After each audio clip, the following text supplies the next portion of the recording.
Welcome to the Pastor's Connection podcast, where we delve into the heart of ministry and explore the challenges and triumphs of pastoral life. Join us as we connect with inspiring leaders, share insightful stories, and equip one another with tools for effective ministry.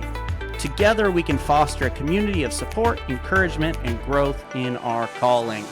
I am your host, Thomas Osterkamp, and I lead Beachside Community Church here in Palm Coast, Florida, as well as the Pastor's Connection Network.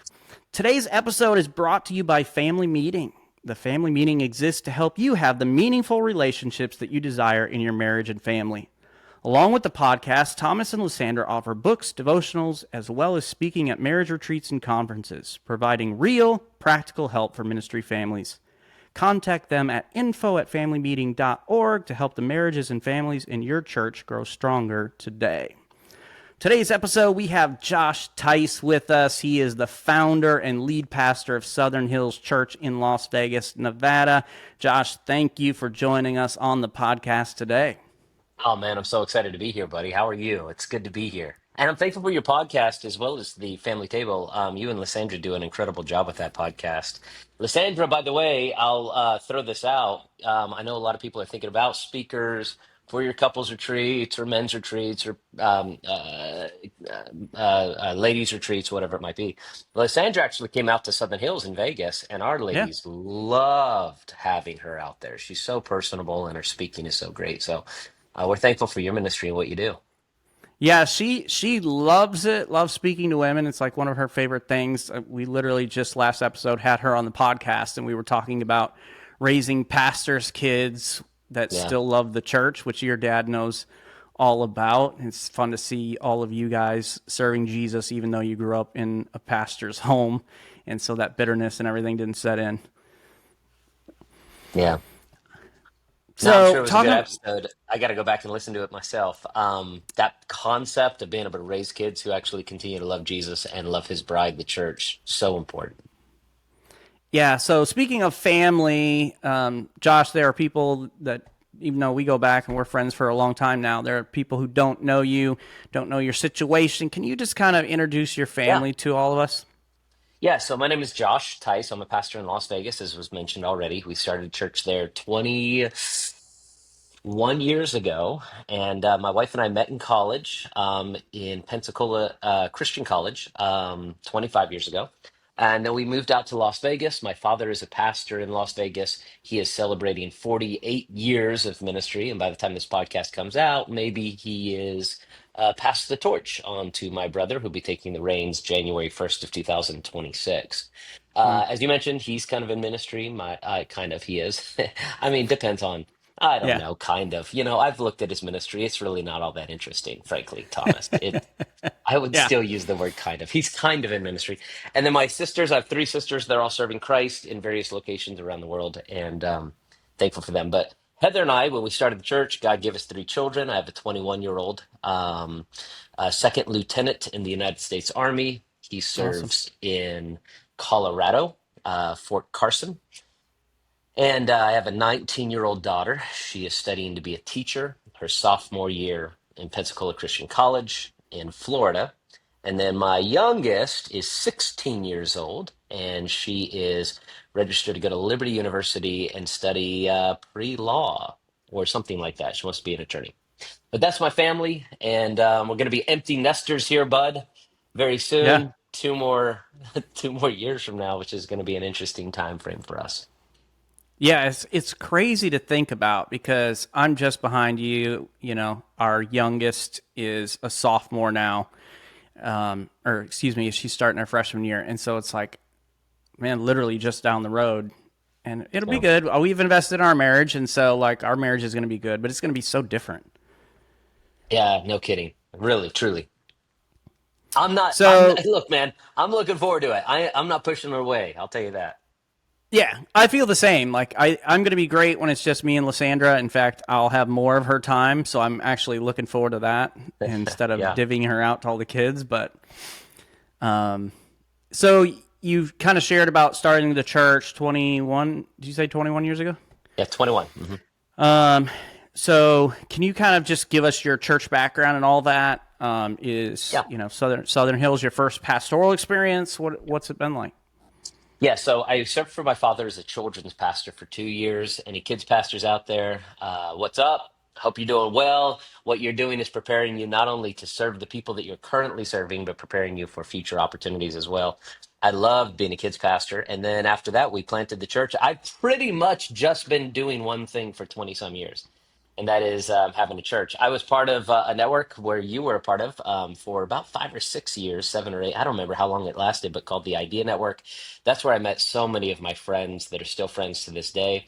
The Lord kind of led us away from that just a few years ago to refocus ourselves on the local church because things were getting more complicated as our church was really expanding and growing. And so we kind of stepped away from that and now focus solely on the church here, which is which has been really refreshing, also challenging because the church dynamic.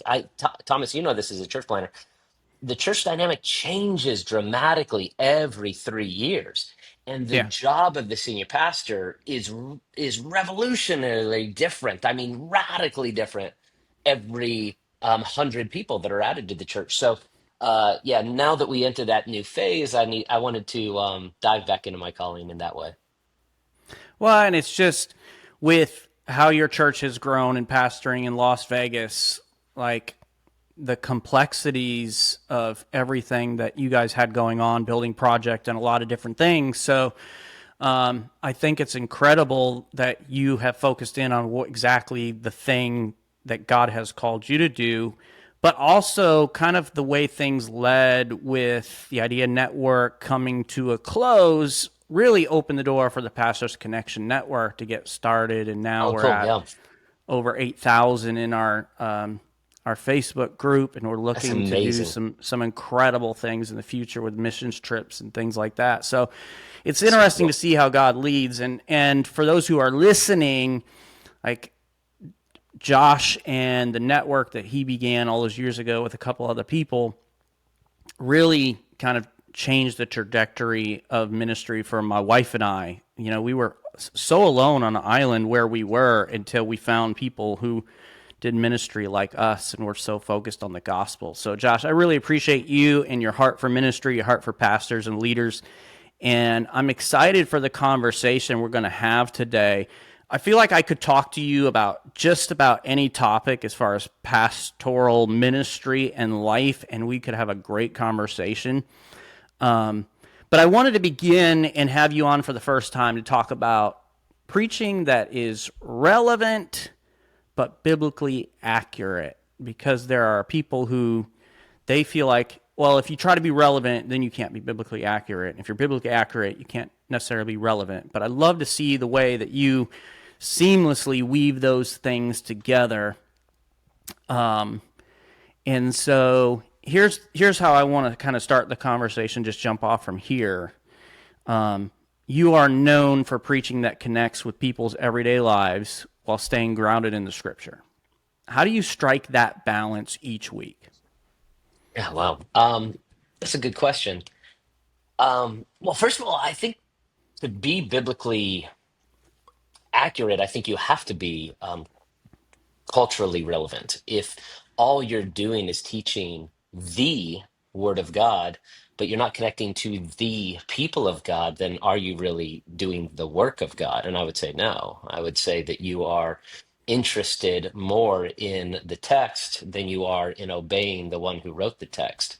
Hmm. And we have a responsibility to not just understand the Bible, but communicate the Word of God to the people that God gives us and disciple them. To go and make disciples, teaching them all things whatsoever I've commanded you. And that's all in the scripture. So, yeah, I think it's absolutely possible, in fact, commanded for us to be relevant in our conversations and in our talks and our sermons directly to the people. So, how do we do that? I don't know.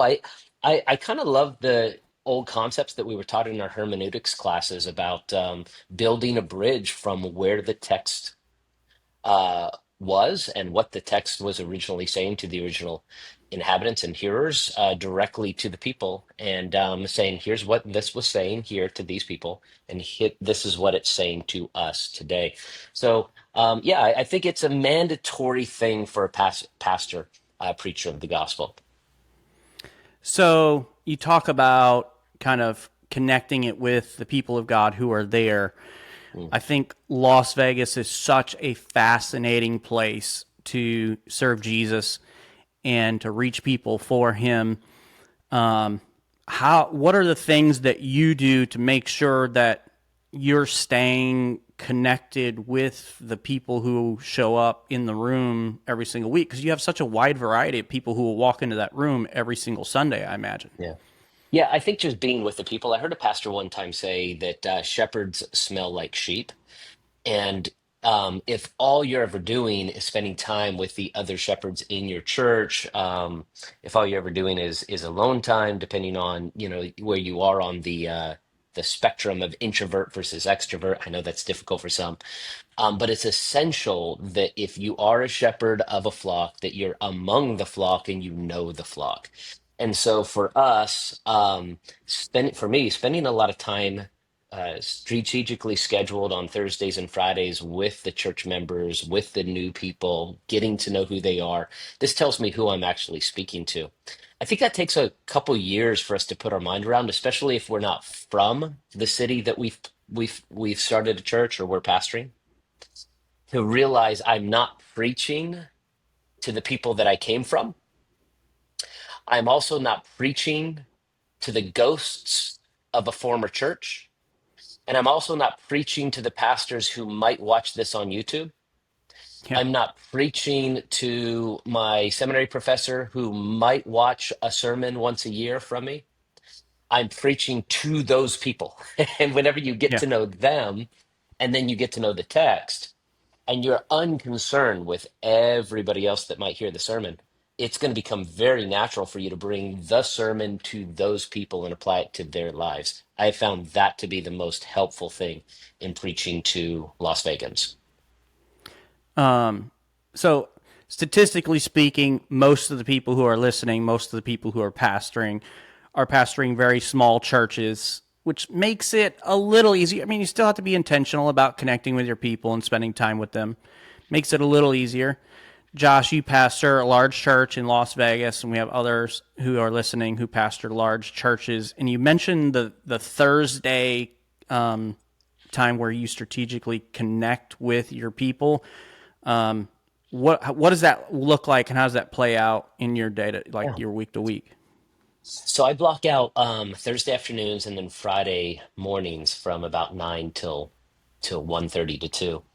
And I block those out for 45-minute coffee conversations with newer people to the church or church members who are needing counsel.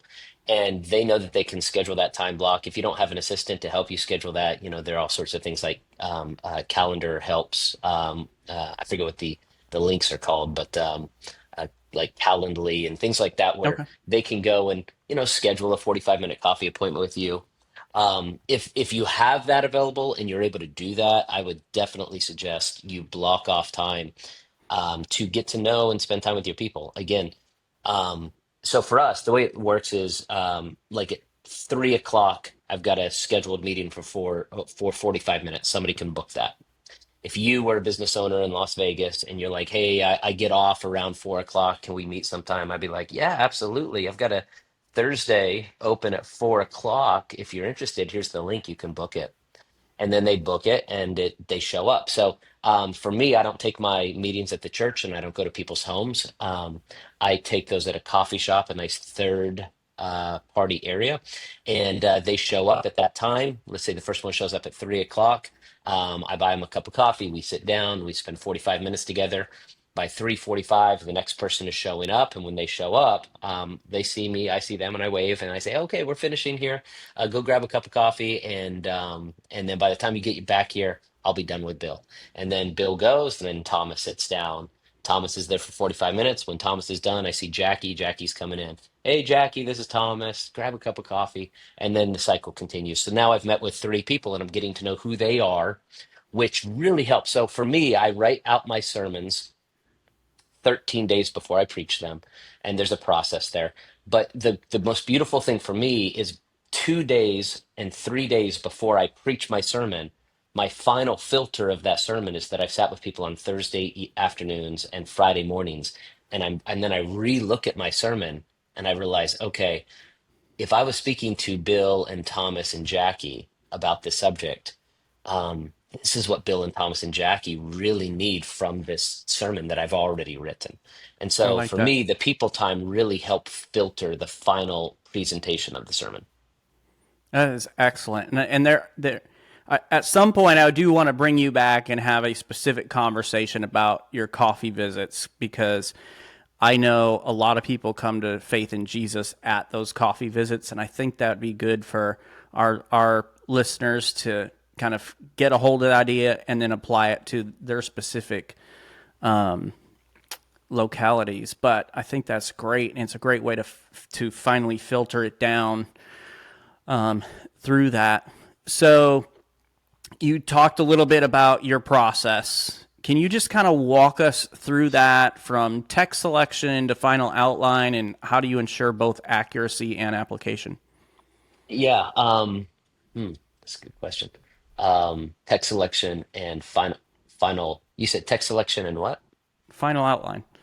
Yeah.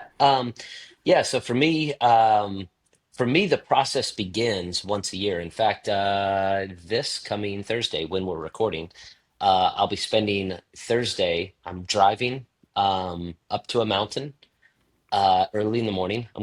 That's about an hour away, and I'm gonna spend the whole day praying and writing out my sermon calendar for next year. That happens in late August every year for me. And then I'm just Excellent. going to write out, kind of an idea of where I want to go for the 52 Sundays of 2026. Once I get an idea of what that looks like, I'm going to get it all drafted out.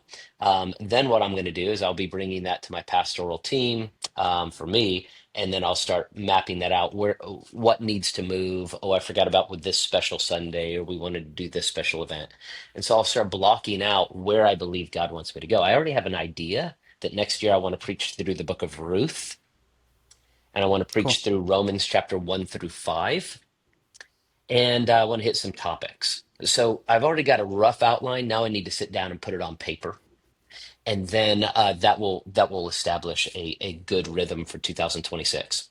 The second thing that happens for us is I have a quarterly creative meeting. So as I arrive in about the month of October, I'll be looking toward the Q1 of 2026. And so Q1 of 2026, starting January 1st, I'm going to need to now get creative with the content that I've already established I'm going to preach for January, February, and March. So I want to start getting creative and say, okay, I know that I'm going to be preaching a few Psalms, let's say, in the in the month of January, and then I'm going to jump into the book of Ruth in February and March. I want to sit with three or four creatives to say, what does that look like? What do you think that might look like visually? What colors come to mind? What visuals come to mind? And sometimes these creatives, I mean, they're creatives, but they might be new to Jesus. Yeah, so much Sure. better, right? And so they'll be like, so what's the book of Ruth about? And I'll be like, well, it's about this woman, and I'll tell the story. And then these creatives, like their mind will just be all over the map with new, fresh ideas Mm-hmm. and I'll say, "Oh, I like that." And sometimes they'll say some crazy stuff. I'll be like, "No, that's not at all what we're trying to do here." And I'll like walk through, these psalms that I want to teach, and well, what's the theme of this psalm? And I'll tell them. So the creatives, then now I'll go into Q1, or I'll go from October somewhere in December, and I'll meet with our designer and I'll say, okay, these are the concepts that I have. I'm preaching on these Sundays for this stuff, and this is what we want it to look like. And I'll translate what the creatives have said to the designer, and the designer starts designing. So that's kind of the process early on. Then when it comes to the actual sermons, like I said a moment ago, my sermon prep process begins today. So on a Monday, we're recording this on a Monday. I will write my sermon for 13 days later. And so right Okay. now I'm working on not this coming Sunday sermon, but the following Sunday sermon. I'll write out the first draft. Then on Wednesday, I'll present the first draft to a sermon team where they'll kind of ask questions and help filter concepts. And then I'll go back and do a rewrite, and then I send all of that to a designer, and he figures out the final design for the sermon slides, which were already pre-approved months ago as we went through the creative process. Okay, cool. So that's what we do. So you're in Las Vegas, which has its own unique challenges and opportunities.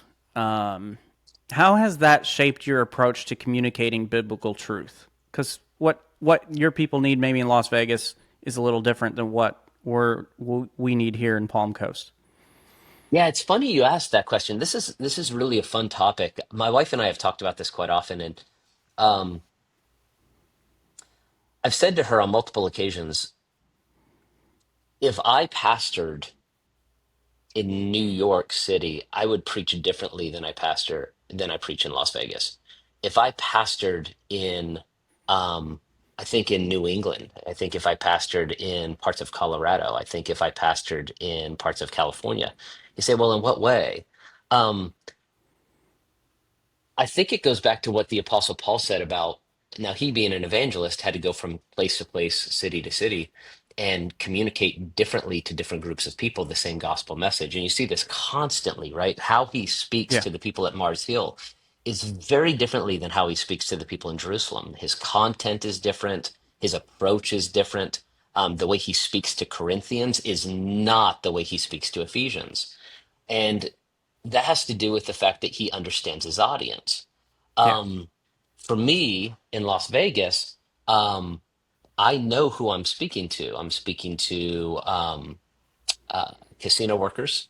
I'm speaking to maids. I'm speaking to entrepreneurs. I'm speaking to entertainers. I mean, I have many entertainers sitting right out there. I'm also speaking to traumatized people. I'm talking to people who have been involved in every type of industry sin that you could be thinking of. And all of these things flavor how I would preach and what I would preach to these people. So, um, some of my favorite preachers in the world do not preach the gospel the way I preach the gospel.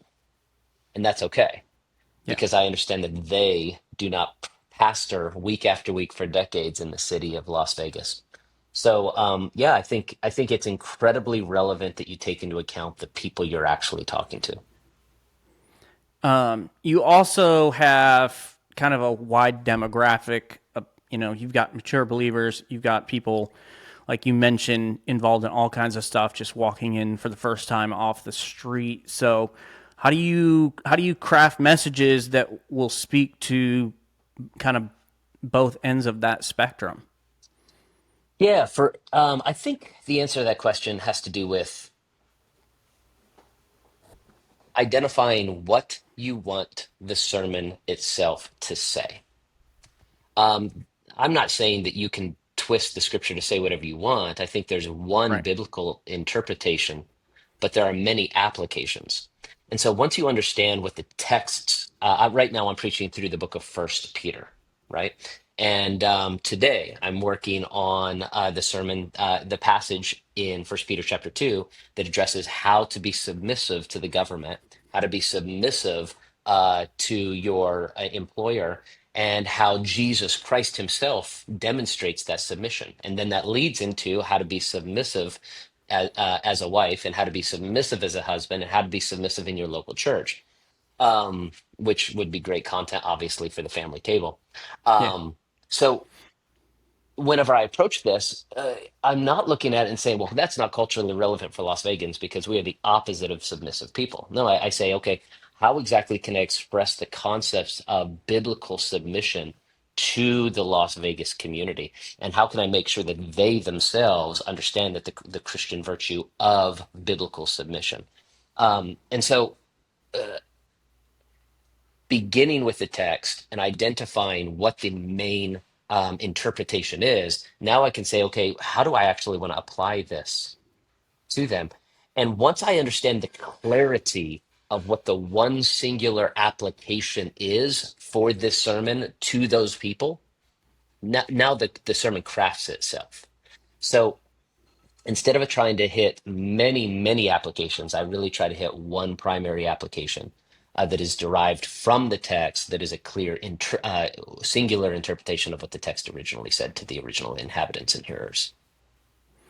I like that you talk about just, hey, figure out one thing. And I think one of the traps, especially I think early on in our preaching ministry, we can try to give everybody everything it says. And it's more of a shotgun approach versus, hey, let's rifle it in. And this has been my philosophy for a while. If I can get them to just do one thing, take one step, whatever this passage is saying in this area, and apply it to their lives. And so, do you just give them different suggestions? So, like you mentioned, you sat down with the three people that week. Do you like craft like, hey, this is how Thomas would apply this. This is how Bill would apply this. This is how fill in the blank would apply that.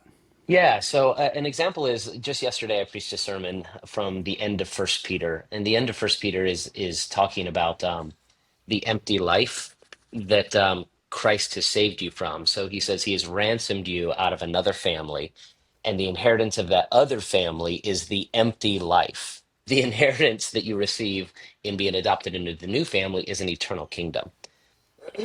And that is massively relevant because I'm talking to business owners who are so obsessed with what's happening in their business that they can barely sleep at night, and they forget that the kingdom that they're building is just so incredibly temporary unless it's utilized for the kingdom of God. And I'm unaware of that unless I'm sitting with those business owners that week. I'm also highly aware that that these people are feeling incredible amounts of shame from their past. And Peter addresses the concept of sin and holiness. And he begins to talk about how holiness is part of our inheritance, a gift from God. And if holiness has been bestowed upon somebody, they are holy because they've been cleansed by the blood of Christ, which is how First Peter chapter 1 ends. So now I know, man, this is really interesting. I'm not yelling at these people to be holy. These people are feeling the effects of shame from decisions they've made years ago when they were followers of the devil rather than followers of Christ. I Yeah. need to remind them that they have been cleansed from shame and they don't have to live any longer in shame. So how did we arrive at that powerful moment at the end of the sermon? And the answer to that question is spending time with the people who are experiencing the effects of shame from the past, as well as the exhaustion of building businesses they know are going to be passed down to other people that are going to ruin them. Yeah. These things are expressed all throughout Scripture, and now I can say, oh, I know what Bill needs. Bill needs to know that there's a bigger kingdom beyond his, and Sally needs to know she doesn't have to live in the shame of the way she used to live. And then Hmm. they walk out, and it's exactly what First Peter says for the Las Vegas audience. Yeah.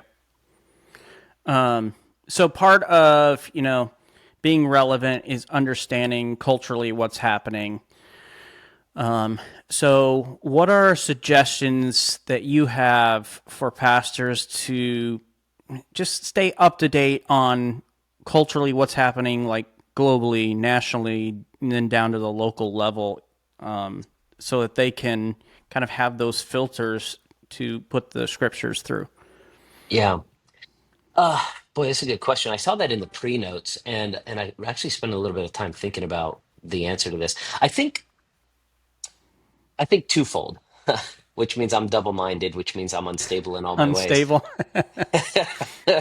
um, I think two things. I think first of all, I think that God has gifted the broader family of God, the global church. And I think that needs to be recognized. Meaning, I think there are some people that hit cultural topics on a continual basis. And Hmm. I kind of, I know there's a lot of people that look and be like, oh man, what a terrible person. All they ever do is talk about these topics. But for me, I kind of look at that and say, broadly from a global perspective, maybe God has certain people out there who hit all of these things constantly. And that's kind of a help to the church globally. Yeah. You know what I mean? Right. It's not what Yep. I'm called to do. And then there are also people that are just gifted to just never divert from their verse by verse study through the preaching of the word of God. And, like New York could be attacked with a nuke, and they're going to be Leviticus chapter 4. Yeah. And and you say, oh, that's terrible too. Well, I don't know. Like maybe on a broad global scale, the Church of God that is so connected, interconnected globally, maybe we need certain people that are beating that drum, right? Hmm. Maybe it's not everybody. Maybe we need that. So I'm double minded. I think that there's certain people that are just called to those things. Yeah. But for me and our church, I feel it's important to address cultural issues once the fervor and the interest is so high, it cannot be ignored. And that's really subjective. And the only way you know Sure. whether or not that's the case is not by the podcasts that you listen to every week or the news that you're addicted to, but by having conversations with the people. So when I notice that there's going to be a lot of questions about racism, and I have a lot of people asking me about questions about racial conflict, I know I've got to address this. I have to address this. And again, the only way you know that is by spending time with people. If I know that there's a lot of questions about what's going on politically, um, so that for me, I take the temperature of the flock and I ask where the flock is. And I think you can do that in a church of 150 people, but I also think you can do that in a church of 1,500 people. Sure. Um, but so that's how I would say addressing those culturally relevant questions. Oh, by the way, I Yeah. also think you have to hit it like straight on. This is a massive shift, and I've read about this and spoken to pastors of larger churches on this specific subject. There was a perspective in the early 2000s and 2010s, especially the 2010s massive, the Obama era, where there was this sense of pastors indicating, well, that's a kind of a sensitive topic, and they'd say things like, "That's more of a conversation than a Yeah. sermon." And maybe we could go out and like one on one talk about that. I'd say things like that rather than address this. That is a massive shift in the cultural zeitgeist in the United States, especially right now, and especially with Gen Z. They are not looking for delicate quiet conversations about what we actually believe. That's more of a millennial thing. Yeah. The Gen Zers are looking for you to stand up in front of everybody and kindly but clearly say, this is what Christians believe on this, and then prove your point. And they're fine if they disagree with you. They just want to know that you are confident. They're more interested in the confidence of your statement and the clarity of your statement and the compassionate nature of your statement. Millennials are especially concerned with how compassionately are you saying this? Yeah. And Gen Zers are concerned with how clearly are you saying this? Because they believe that clarity is compassionate. And I think that's something that the modern church needs to get their mind around and realize, no, I need to be really clear with our church's position on these issues. And you touched on it, so we'll just go there with the conversation. But you've got these tough or controversial passages, whether you're talking about transgenderism or something else. And I know that you do this and you do it with courage and compassion, but what are some suggestions you can give to us about how to walk that line to just, hey, be upfront, be direct, but compassion. I mean, we know we're supposed to speak the truth in love, but practically, what does that look like as we stand up in Yeah. front of our people? Yeah. So you mentioned transgenderism, so I'll touch on that subject. The best way to be clear and compassionate in preaching about transgender ideology or gender dysphoria is to fall in love with somebody who's transgender. The best thing you could possibly do is get with somebody who is confused on the subject and allow the love of Christ to hit you. The liberal church, I'll even say the woke church, they'll get to know somebody, but they don't love them Yeah, because they won't tell them the truth. They pacify them. And I'm going to sound really judgmental, but I believe it's absolutely accurate. They pacify them because they don't want to fall into a trap of not getting tithed to. yeah, If you truly fall in love with somebody who is struggling with transgenderism and you love them, then you're going to want to speak truth, but you're going to want to speak truth compassionately with clarity, with calmness, and with kindness. You're also going to want to delve into their past and understand how they got to this position and what it was that brought them to this clearly anti-biblical worldview. The same thing is true with those who struggle with same-sex attraction, those who have lived a gay or lesbian lifestyle. These are individuals that you don't need to study from afar. You need to fall in love with. And Yeah. falling in love with means that you actually are going to tell them what you think, which is exactly the opposite of what the modern liberal church does. They say they love, but they don't know these people because they won't actually tell them the truth and they won't speak to them about what Jesus would actually say on the subject. So I would say Yeah. the way to do it is sit with people who struggle with these things, learn how to say the truth one on one, and then take those conversations into the pulpit and say, let me talk to you all about what some are struggling with that is absolutely destructive to their lives. So address transgenderism, address the LGBTQ community, address abortion. You know, abortion is not for, I believe that abortion is not the type of subject that you throw out into the middle of a sermon without thinking about it, right? You're preaching through and Yeah. you're like, and we're killing the children. What Right. do you, this is a very important topic, and such an important topic, it demands a study to express to the people in the community, into the church, what the Bible actually says on the issue. Are we aware that at least a third of the people sitting inside of you, at least a third of the people sitting inside of the congregation, have been personally touched by abortion by either having an abortion or driving somebody to get an abortion? Yeah. So if that's the case, and if you know that statistic, and then you sit down with people who have experienced that, now you're able to address the concept of abortion clearly. And I call it the lie with three victims. You have the victim who is the child whose life has Mm-hmm. been taken. You have the victim who is the woman who lived in a society that completely lied to her throughout her entire life, telling her that what she was about to do would have no consequence and is not a life. And now she spends the rest of her life trapped in this shame and this guilt and this knowledge of, I killed my own child. And then Yeah. the third victim, the father, who has spent time speaking to a guy like me saying, I dream about knowing my son that I'll never know. Now you're able to speak with clarity, conviction, and compassion because you've spent time with the people who have actually been there and they've gone through these things. Don't not address it, which is what the modern liberal woke church does. Yeah. Don't rant about it like the I don't know what the terms are with for the other type of church, without understanding the reality of it, but definitely address it. Otherwise, you're not really the church. Right. Yeah. And that's such a great illustration there of how important it is to have that compassion while just being direct and upfront. But you're right. You when you fall in love with somebody, you love somebody who has struggled with that, gone through that, done that, it really changes your perspective on how you present it. It's still important, still need to be talked about, but I can do it with a heart of love and compassion for them and for others who have experienced the same thing. And they need exactly what we all needed. They need Jesus. And he is the one who can bring healing and forgiveness and take away the shame, the guilt, and everything else. He's the one who will change their life. And so I appreciate that perspective.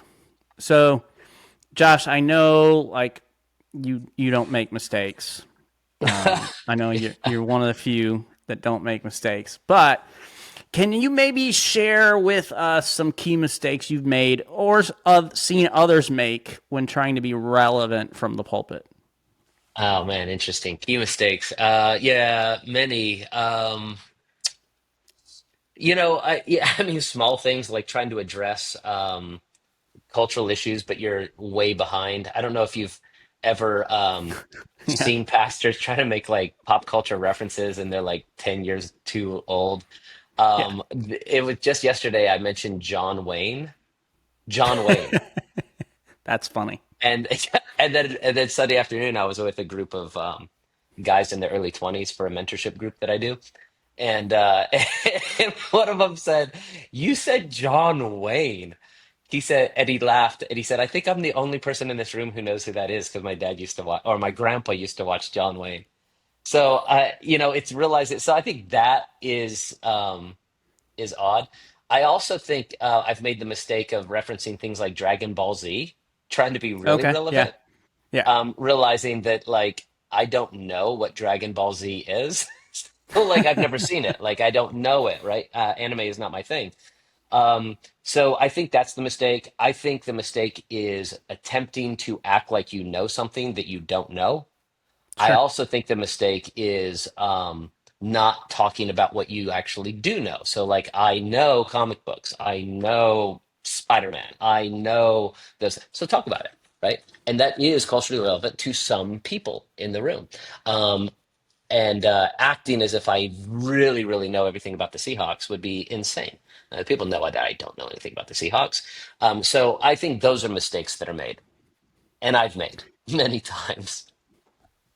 Yeah, I think that's so funny because like we just finished up a series going through the book of Hosea, and I broke it up in different series. And one of them was the idea of restored, and so we kind of used the theme of restoring an old car and doing all that stuff. And so right away, I let our people know like I don't know anything about restoring a car. Like I've never done it. It's not my interest. In fact, one time when I was preaching, I was trying to remember the word mechanic. And I told him, I was like, I didn't remember the word Uh, mechanic. I said car fix it guy. Like that's that's how so much I funny. know about cars, right? And but I was up front right away, like I don't know this, and then I mentioned people in the room, like, hey, and tried to point them in that direction and use them as the authority. But it was quite comical. I think if you But say what is the big mistake, like for me, the biggest mistake is exactly what you just it's pretending to be somebody that you're not. Um, One of the people that I loved hearing preach when I first started the church was a guy named James Kennedy, and he pastored in your state, Florida, over in Coral Ridge, and he would have pastored, years and years. He's been in heaven for decades. But I loved his preaching. He was a Presbyterian who would wear a big robe. I mean, he was the guy before Tim Keller was the guy. And okay. he would wear a robe and he would speak with a very specific cadence and a very specific tone. Man, I loved hearing him preach. And it was perfect for his time, and he was perfect for the pulpit that God called him to. And I remember I loved a story that he had told from the perspective of I think Pontius Pilate, or yeah, maybe it's Pontius Pilate. And I loved it so much, I basically ripped it off and I tried to preach it for a special Sunday, like the Sunday before Easter, year two of the church. Yeah. And I don't remember exactly what my wife said, but she said something to the effect of, that was a good sermon by James Kennedy, Um, or she said something to the effect of like, that wasn't you. And I think Yeah. that's the big mistake. I think the big mistake is not being honest and authentic about who you are and learning your preaching voice and then owning it and being okay. And by the way, Yeah. realizing not everybody in the audience is going to like how you preach. And that's okay. Yep. That's why God planted multiple churches in your community. And definitely, and I think this is the bigger fear, frankly, with pastors. Maybe I'm projecting my early ministry. Um, we are so concerned with those outside of our church and what they might view of our sermon. And the reason is because pastors are very, very good at critiquing other people's preaching, teaching, and ministries. Oh, for I mean, sure. here we are right now, two pastors talking about how pastors should preach. And so, because we're really aware of that, we craft our sermons for the ghosts that will never hear it. We craft our sermons for people that are never going to listen to it. And I think Yeah. that is a massive miss because that's not our context, that's not our voice, that's not our audience. I think that's a big thing. Well, and we have a similar background, at least where it was like, hey, they tried to fashion everybody who was going to preach, and it has to be like this particular way. Mm-hmm. And I know the best thing that ever happened to me was to figure out who I was as a communicator of the gospel. And then being able to just be comfortable with that. And then there are people who are going to be drawn to that style, and so we're going to have an opportunity to minister to them. And we have a preaching team, and so we have 3 or 4 guys on our preaching team that preach throughout the year, and they all have different styles. They're all unique, and so we have people in our church who is like, Drew is my favorite preacher in our church, or Yeah. Mike is the favorite guy in our church, and I'm like, that's great because that's exactly who God made them to be. They're being authentic to who they are, and they're going to reach people in a way that I can't. So I think that's such a great thing too that you point out, just being us, who God made us to be. So we talk a little bit about that voice, in this kind of transition into one of the last things I want to talk about. We got young pastors or people who are feel like, hey, I'm called to preach, and they're learning and trying to figure it out. What advice would you give to them about finding their preaching voice while growing both biblically accurate but also having that cultural connection? Yeah, time in the pulpit. Just like any pilot would say, time in the cockpit is going to help. Time in the pulpit is going to help just many, many, many sermons. I think one of the best things that possibly could have happened for me is that when we planted our church, we had a Sunday morning and a Sunday night and a Wednesday night. And what was good about that is I just had to preach hundreds and hundreds and hundreds of times, and that's really helpful. You're going to hitch your wagon to the types of voices you've already heard. You're going to hear your mentors, and you're going to hear your teachers through your preaching. That's commonplace. It'd be strange if you didn't. It's going to be natural. But eventually, within the first 5 years of pastoring and preaching on the continual, you'll start to develop your own voice. And I think one of the best ways to do that circles back to one of the main themes that I keep saying, and that is have conversations with people and share your sermons with them beforehand. So I will do this very often, almost every week. I am telling people in my coffee conversations about sermons that I have upcoming, and I do it for them because I do it for them and for myself. I do it for them because the conversation led to something that I'm preaching on in 2 weeks. Mm-hmm. But I also do it for them or to them for myself because I've noticed that as I start to communicate this concept to this person, I realize, oh, this is how this person will understand it. And the conversation helps me craft how I'm going to say it to this person. So it's really the people that I pastor that have helped craft my voice and how I preach. This is why I go back to the concept that if I preached for 20 to 40 years in another context, my voice, my tone, how I preach would likely look different. I think that's true of all the great preachers. I think Tim Keller, if he preached his entire life in Arizona, would sound differently than Tim Keller did. And Sure. I think that would be true of all the great pastors because they become relevant to the culture of their church and the community in which they find themselves.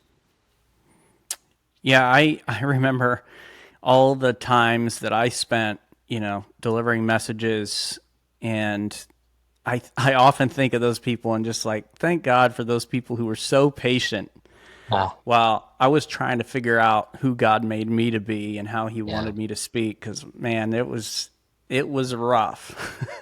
It was rough. Yeah, Um, recently, my team, we're cleaning up a lot of our online presence and promoting certain stuff and deleting a bunch of stuff off the internet, including, and they asked, how far back do you want your sermons? Like we've got stuff from like years ago. I said, delete everything before 2017. Just erase it from the existence of the internet if possible. yeah, Yeah. And I have no yeah, idea why any of those people continue to go to our church.